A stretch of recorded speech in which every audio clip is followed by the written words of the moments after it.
Last time we talked, I did release the video for I Wasn't Ready. I turned around and didn't realize that the album Regal Soul actually wrote out what has happened to me. The mean old devil, which is the dog, bit me in the face in 2024 in August. My pit, actually, he didn't attack me. I would more so say he was trying to alert me that he was hurt. So I'm still a dog lover, just not a dog owner. I think this incident showed me that to the fullest. A lot of people say my circle got tight, oh yeah, my circle got tight. I realized that being the community's daughter, I never really had a circle. I was just in the middle. My birthday, I had a surgery. I woke up to an engagement ring. Next thing you know, this August, I'm married. Hey, y'all. What is love to you? Freedom. Love is freedom. When I wrote the song When He Calls, I didn't know what it sounded like. So it's like this part where it says he calls for money and he calls for food, that one he calls, and he knows I'm no fool, that one he calls, and I pray him thereafter.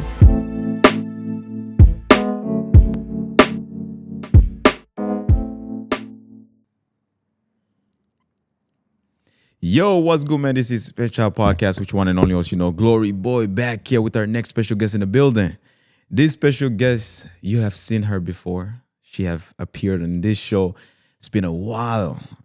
We saw each other at this one event. We're like, we have to connect again. I have to have you back on the show because you have been going through so much that so many people want to hear from. You have been doing a lot in terms of like music journey, new book, and so many amazing things. And we're going to touch base on all those amazing things. Like I always say, I'm going to continue to work so hard to continue to bring amazing guests on this show who are going to inspire, teach, and just give a side of their stories that so many of you are afraid to give, But yeah, once again, I'm going to allow her to introduce herself. But before that, go ahead and hit the subscribe button. Don't forget to like, comment, and share this video.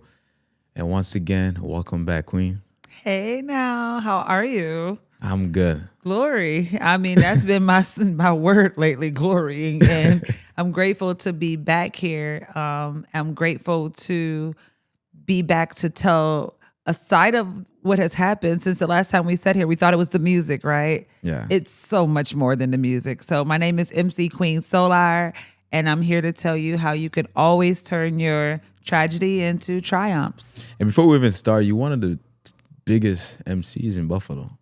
Like I've had people actually at different events speak about you and say like, we love her energy. Like, oh my God, like she's so confident, she's like hyping people up. You can see at events when a lot of people kind of needs that motivation or that, that confidence within themselves. And then you actually push them to reach that level of confidence. And I just want to give you flowers. Listen, I'm humbled by that, and I'm grateful, Yes. Especially in this season, right? So emceeing in this season is a whole different level of emceeing before. So for people to still give me what you just gave me, my flowers, to remind me that I'm confident, right? Because sometimes I don't always wake up that way, but thank God that I'm able to. I'm grateful, but it's also very humbling. So thank you. It's an honor. Take us back. I mean, we had a conversation before, but take us back to the last time we spoke. What has been going through like in your life? Oh, wow. The last time we spoke, the highlight was the release of Regal Soul. I Wasn't Ready. I had the single out. I do believe right around there I was getting ready for the video. And since the last time we talked, I did release the video for I Wasn't Ready. I turned around and didn't realize that the album Regal Soul actually wrote out what has happened to me. The mean old devil, which is the dog, bit me in the face in 2024 in August. My pit, actually, he didn't attack me. I would more so say he was trying to alert me that he was hurt. So I'm still a dog lover, just not a dog owner. Or fond of being around him all the time. But since I've spoken to you, I experienced a different type of domestic violence, right? The dog is domesticated because they live in the home. Yet the violence came through not recognizing that the dog was hurt. And in turn, it hurt me. And since then, I guess so much more has happened, and I don't want to rush through the story, but the healing process of that has been rewarding. And I know that doesn't sound right. How do you go through facial reconstruction and 4 to 5 surgeries and still more to come? And you're talking about rewards.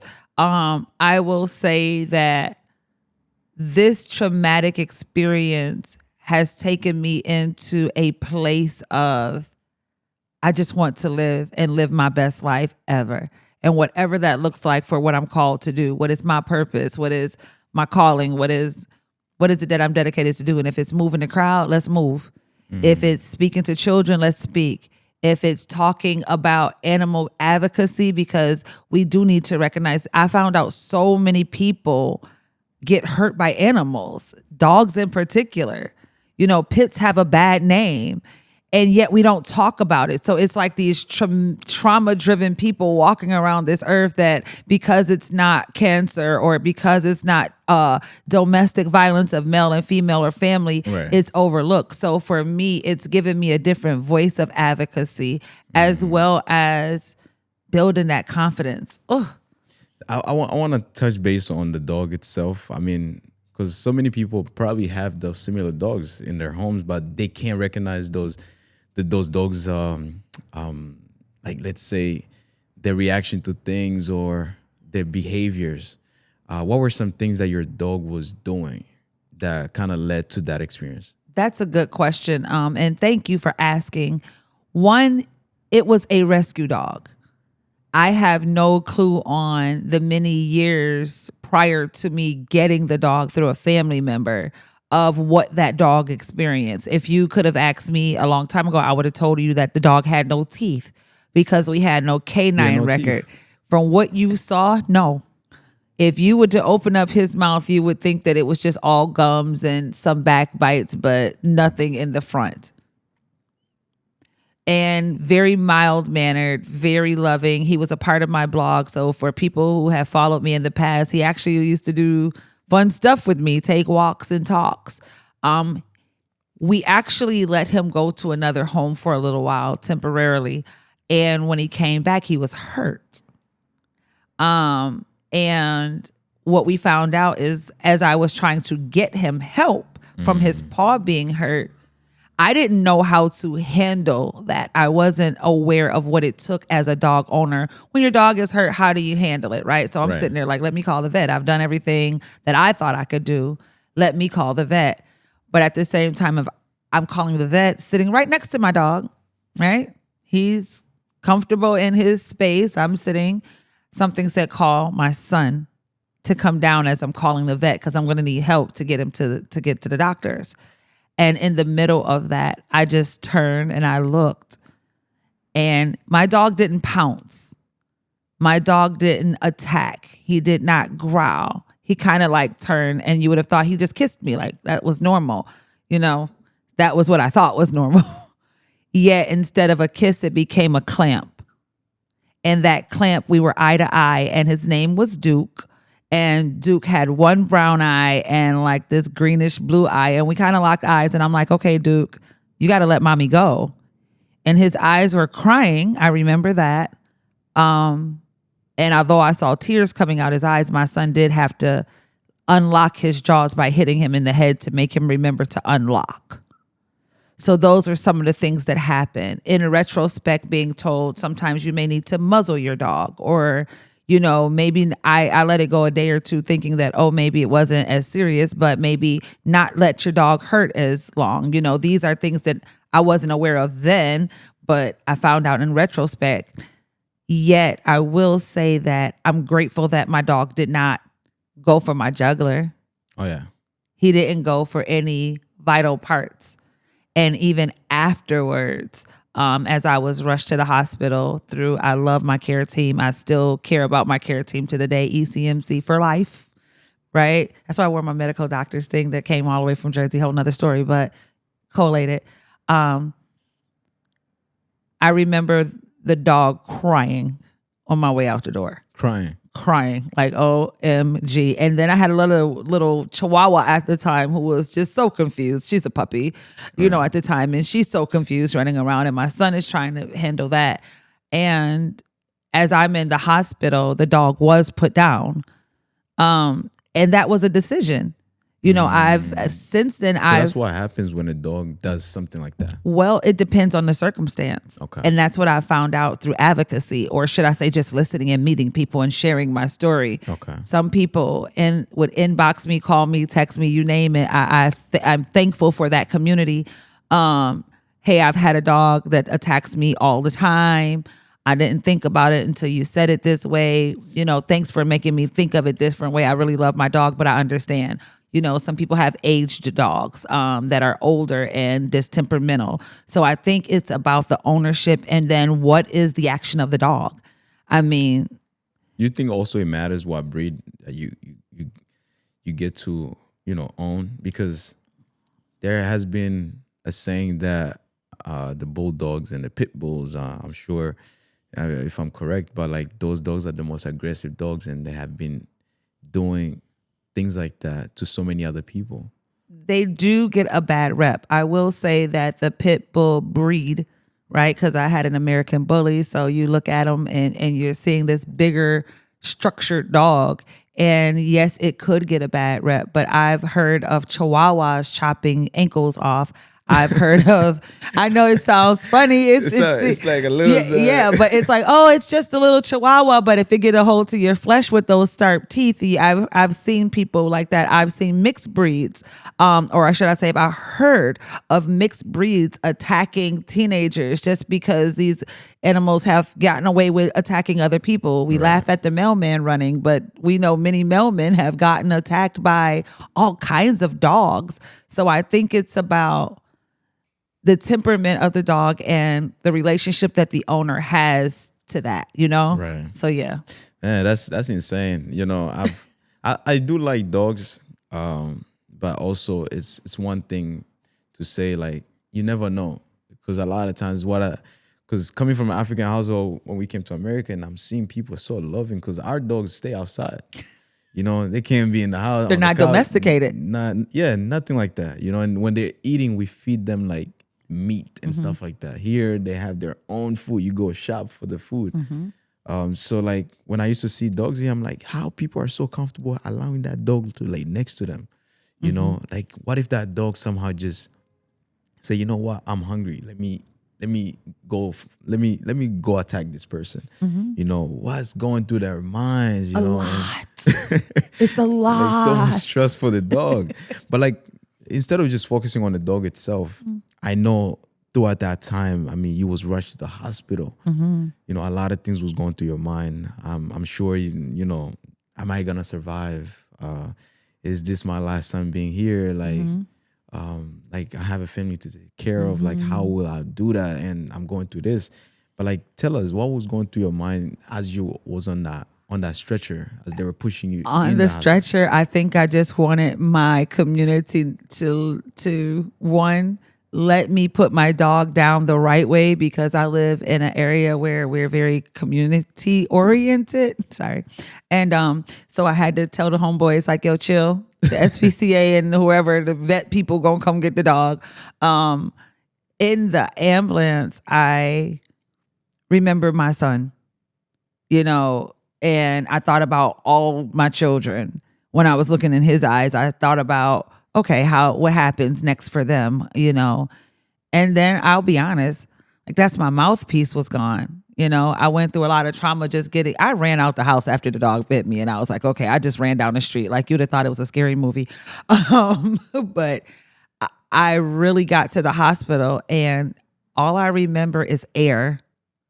And people, when I tell them that, what do you mean by air? To this day, certain blows of air in my face is just like, no, not too much AC, not too much. Don't open the door too much where I can feel, I don't want that air, right? Because I really felt like I was just breathing for life. So anything additional was too much. And I remember the people around me. It wasn't an ordinary situation. I remember the staff to this day that I still can say thank you to. So for me, being in a traumatic situation, all I kept hearing everyone say is, give yourself grace.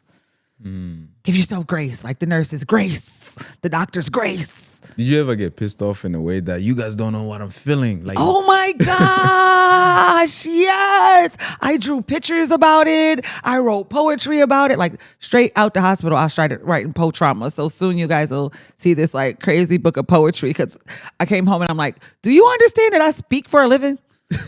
Like, thank you for telling me everything is going to be okay. But do you understand that all I know how to do is run my mouth, whether y'all like it or not? But obviously, right? Right. Do you understand that I'm not all about beauty, right? It's not about beauty because that's in the eyes of the beholden. But man, I got brains left now. And I don't know how to articulate that without my embouchure. I just released the album. Do you understand that? I just started hosting these great events. Do you understand that I'm a grandmother I just really started working on my credit the right way. Like, let's talk about it. Like, what happens to my job? Or do I really care at the time? Because what I was doing, like,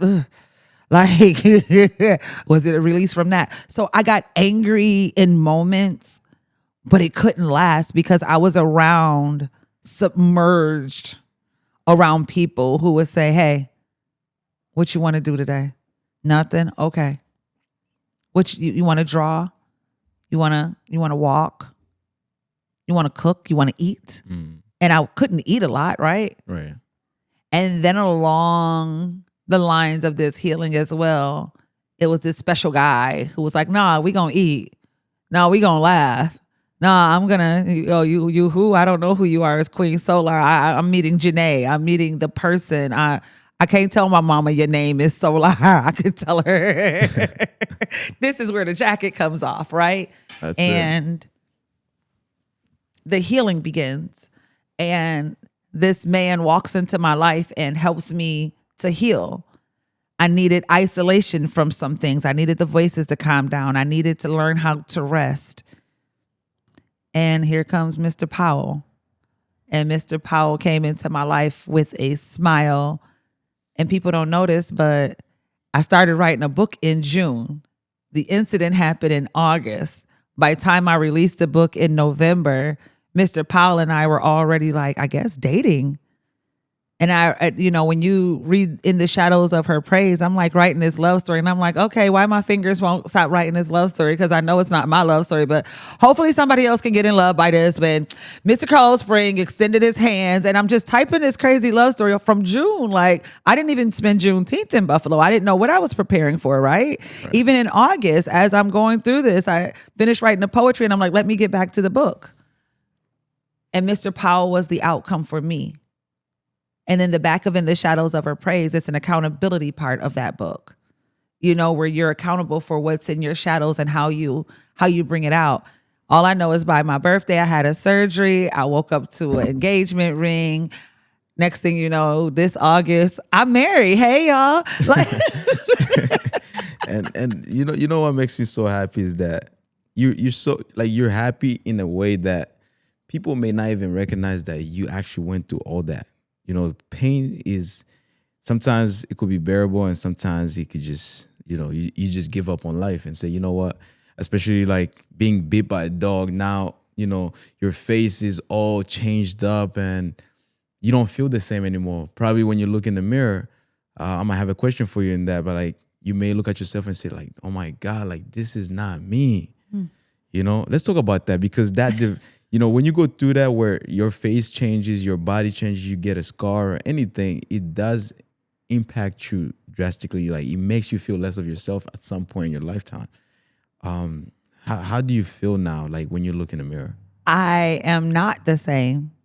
Most people don't know, but I have a athlete's regimen because of the incident, which means if I'm hosting 2-3 days a week, I'm icing extra that week. If I'm smiling and talking to you for hours because I'm just enjoying the conversation, I'm Tylenoling and icing, right? And I look in the mirror and I see the flaws. I enjoy makeup a little bit more. I even have a makeup stylist. Hey, Chanel.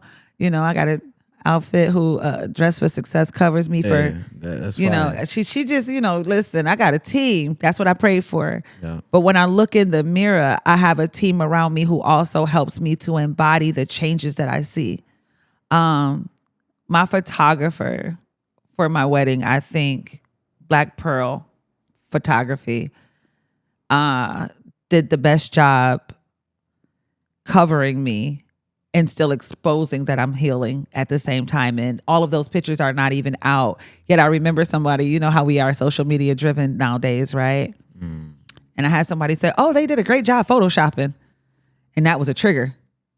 I'm like, first of all, this is August 12th, 2025. And 1 year ago, I got bit in the face by a dog, period. Right? Let's put a period right there. So you're doing this. You commented, I got married on the 9th. Now I'm gonna be honest, I'm in Disney. I'm enjoying it. But we still like, oh, babe, look at the pictures. Oh my God. Like in the comments, oh my God, it's just going viral. It's like my dress was hot, right?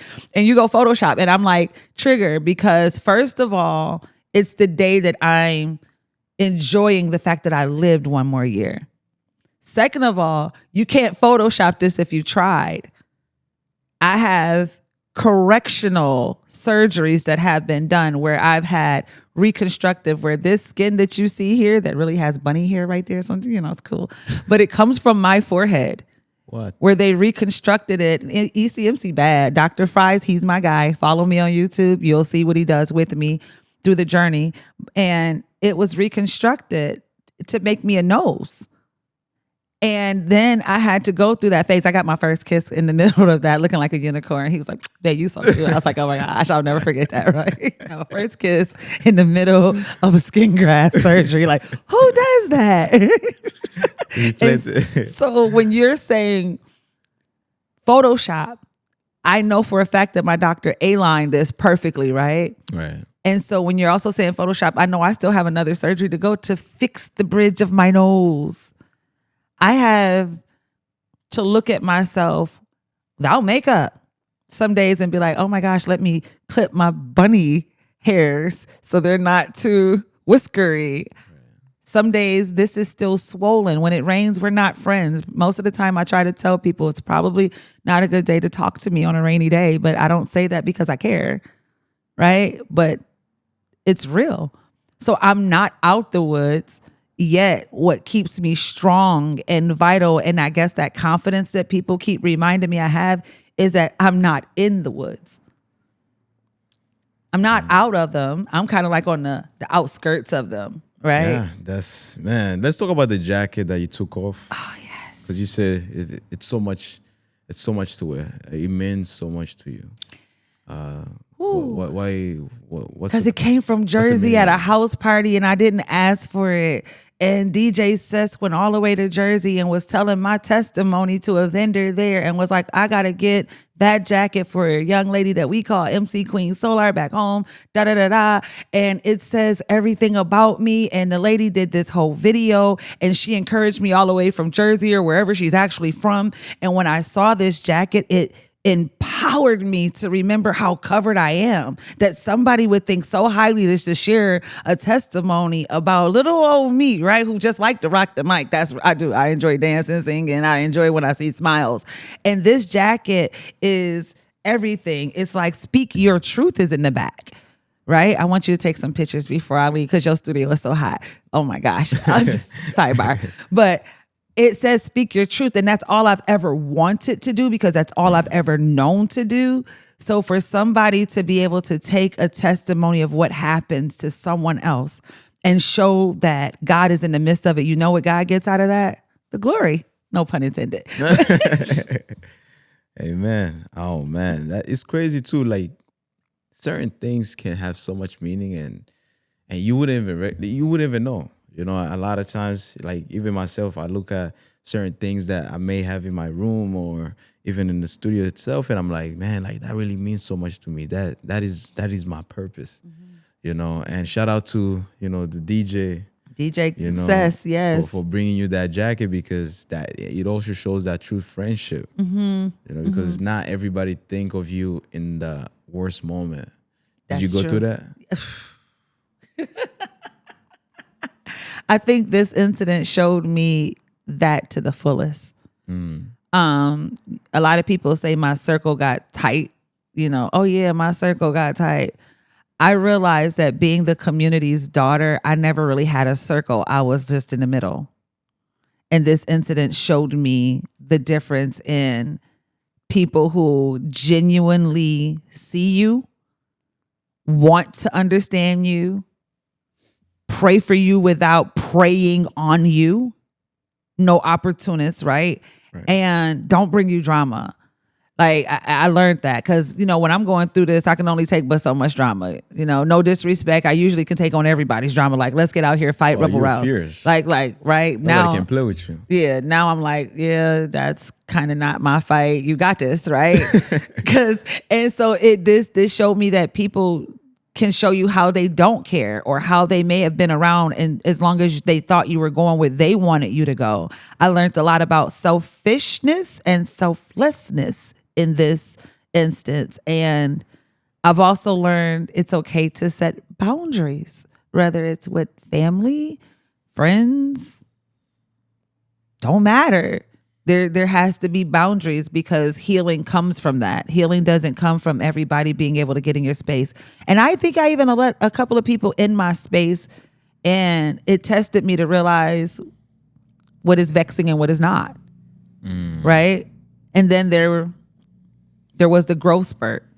Okay. This came with a big growth spurt. Man, I wanna ask you, I mean, speaking of that, what is love to you? Like, how do you define love? Because that's what we're gonna touch base on also today. Freedom. Love is freedom. When I wrote the song When He Calls, I didn't know what it sounded like. So it's like this part where it says he calls for money and he calls for food. That one he calls, and he knows I'm no fool. That one he calls, and I pray in thereafter. He likes my laughter. To me, love is all of that freedom. And when it sounds like peace, when it looks like actional support, when it gets rough and you can hear the iron sharpening, but no one wants to put the blade down because you're going to have to use it in war against the world. Love to me sounds so different than what I thought it was. It unconditional means that I'm not judging you on what you're coming to the table with. Because baby, guess what? We got to make a spread no matter what. So love to me is not a give or a take. It's let's go ahead and do.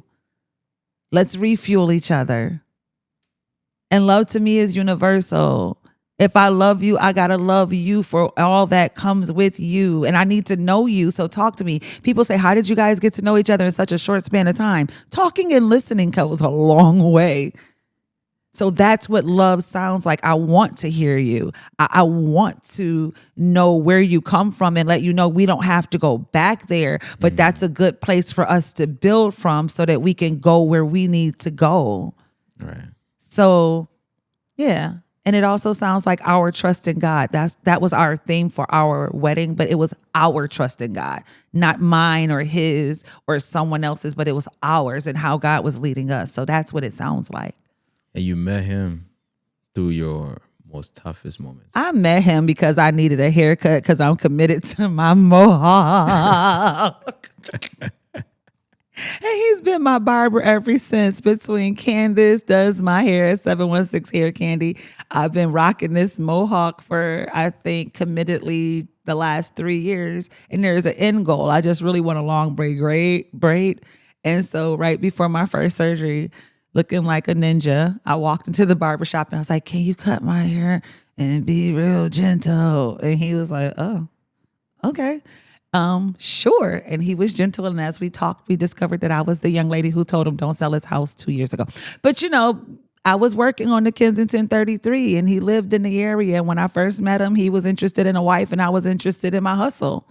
So I wasn't thinking about him. But when I needed a haircut, we discovered that he was not too bad to think about. And when he called, I answered. So he was the answer to that song on my EP as well. And it's crazy. I mean, he waited too. It's crazy. That was crazy, but he did. Did that fascinate you? Because a lot of times, when men approaches women, and let's say when the woman is not ready, and then the man goes his own way, and then you still go, let me say, probably in the future, and then that man still approach you. Like, how does that kind of like impact you, like in regards to seeing like how people operate? Because sometimes they just give up on you. But let's say he did not give up on you. He knew there was something real there. You know, because this isn't my first rodeo, I can be very transparent. He's never been married before. I have, right? And when I wrote the song, I wasn't ready. I listed the things that back in the day I wasn't ready for. So to see a man allow me space in his mind as I'm getting ready, as he was getting ready, and for him not to forget, and for him not to close the door or get to the point where he's just like, I'm sick of these girls in Buffalo. Because, you know, guys say that or whatever. He didn't play no games. He didn't hold back on his intentions. He was very clear on what it is as a man he could provide and could not provide, right? And so for me, it meant the world to have someone do what is actually written. He found a good thing. I didn't say it, he did. You know, and he showed me I was his good thing, and he continues to show me I'm his good thing. So for me, that's an honorable man. You know, that's the kind of man that I encourage my sons to say, hey, be a man of your word and know what your intentions are. Don't go out here making false pretenses because you don't have to. Don't go out here being something you don't have to be. So his authenticity was also something that was, you know, when he said, yo, I prayed to God for a wife. I know what I want. I was like, okay, that's what they say. Okay, I wasn't ready. And he's like, you better get ready. And when I got that haircut, I don't remember a day after that not talking to him, not hearing from him, not getting a video from him.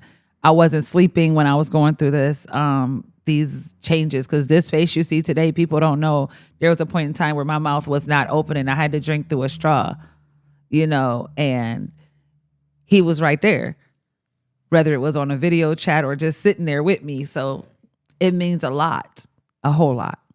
Man, let's talk about new projects. I mean, you have dropped your album.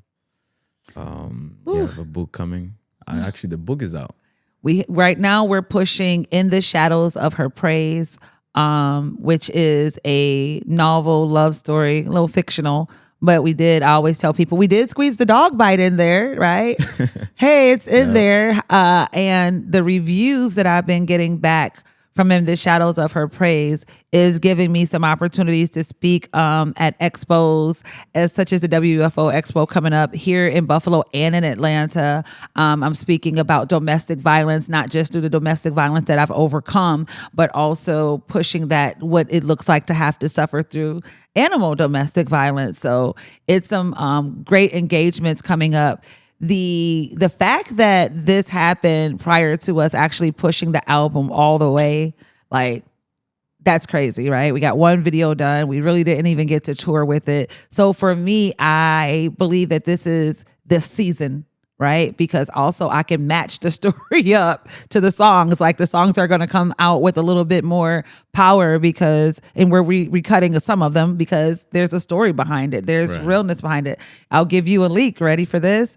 When He Calls is actually my wedding video. So get ready February for lovers in the house. We want you to get ready, listen up, because we're going to release what that wedding video looks like. I get chills when I think about it, just to have my JVM family. Okay, we're going to cut the video and they all over the wedding and the reception, and it's just going to be real. So that's what's coming up. That's beautiful. Talk to us about the book itself.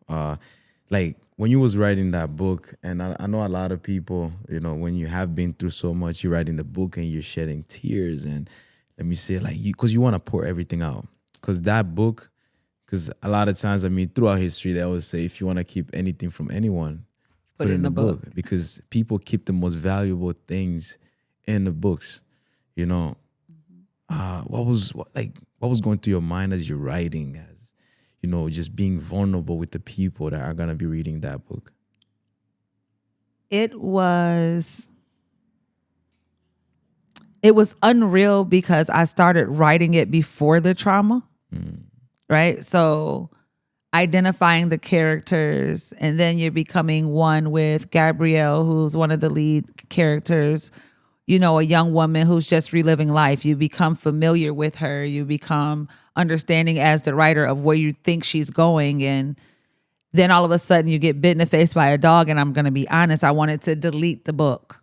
I wanted to, like, so you figure June I'm writing, July I'm writing, the beginning of August I'm writing. I go to a slow roll and I'm never the same again. Why you wanted to delete it? Because I felt like, how can I talk about love when nobody's gonna look at me the same? Like, I already was trying to date and it was like going horrible. Mind you, this is pre-Travis. This is June, right? So I was like, that was the space I was in. I didn't know how to take the direction at first into bringing Gabrielle into not being a hardened heart. And I remember praying and I'm like, okay, if you gave me this book, just continue to give me what it is. And he was like, write the dog bite. Right. So I'm writing a poetry book on the side, and I wrote about the dog bite for a chapter. And what I found is Gabrielle gave herself what they told me to give myself, was grace. And so when I started writing the characters with a little bit more grace and unity, I met Travis in September. So you figure August, I'm still writing. September rolls around, and longer the short, by November, the book was done. So the vulnerability was definitely real. And it was also something that came out in a love story that I was proud of in the end. Man, it's crazy. It's crazy just to think about it, because, and I really appreciate that brother, because he kind of like did something very powerful, because a lot of times people tend to love you when you look, oh, amazing, oh my God. And then the moment you start going through so much, I know a lot of people that have dealt with not just, having a scar on their face, but like damn near like their whole body being burnt by fire. But they always have that one person that still see them for who they are, no matter what changed with them and so on. But also with the song, with the album. So tell us about the songs itself. Like, what's one of the songs on the album that means so much to you, that you put out there and say, you know what, this is really gonna speak my story. This is gonna bring people to understand like the things that I've been through. Solar Moment. On the album, currently, I would have to say the song If. If I could, if you would, could you still love me? Re-listening to everything else is kind of like the prelude. But I think the song that tells the story is when you listen to If, it's 99 memories of ifs on the wall. Time after time, watching all these things fall, and how can you love someone if they change? How can you love someone if circumstances are not the same? How can you love someone if, right? So it's all these ifs in the world. And right now, as I'm like on all these social media platforms, where I found out that my songs are actually like something you can use as reels and stuff. Like when they say available on all platforms, I was like, okay, JV, I'm gonna use my own music for reels. Right. I did a couple of videos, and actually Travis does videos with me and for me, but using If. And when you look at the possibilities, it tells the story. And also I found out that people can be encouraged by asking them, if you could do this, would you? And so that would be it. Man, that's If. I'm gonna check it out. And please do. You guys also check it out. And I always wanna, just finish out with one last message, because I know with your experiences, there's so much that you can give, especially every time we sit down and have a conversation. It's like, I just learned so much from you. It's just, I just feel like the energy is just right. Like I can sit down and talk to you for hours. But since we're getting closer to the end, what message do you have, not just for the youth, but just everybody in general that's going through tough times? Either they lost their loved ones, or they experience, they're going through some moments where they're experiencing insecurity and so much more, but they need to keep going. They need to keep pushing and not give up on whatever that they're trying to, achieve. And they need to understand that they're also human, no matter what obstacles. Mm-hmm. What message do you have for them? Because you are a walking testimony in regards to what you have been through so far. Wow. Speak your truth. And I think that will help you as well as those around you. And when I say that, I don't mean tell everybody you're okay. I mean, speak your truth. Today's not a good day. Speak your truth. No, I need to accomplish this. Speak your truth. No, I do need this in my life. Speaking your truth. No, I don't need that in my life. No, I can't hear that right now. My gates are very sacred.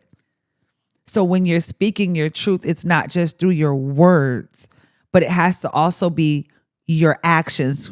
Find a responsible accountability partner. That's one of the things that's in the back of In the Shadows. So I would say to you, speak it, mean it, and then make sure that you're holding yourself accountable for your space that you created. Most definitely. Miss Ola, thank you so much. It's an honor, always an honor to have you on the show. Thank you. I'm going to put all your information, the album, send me everything. I'm going to put it in the description so that people can check it out. Once again, guys, appreciate you for tuning in, man. This Isip and Cha podcast. Like I always say, I'm going to continue to work so hard to bring these amazing stories and amazing experiences. And yeah, once again, thank you. And Thank you. you'll have a wonderful day. Peace. I shall.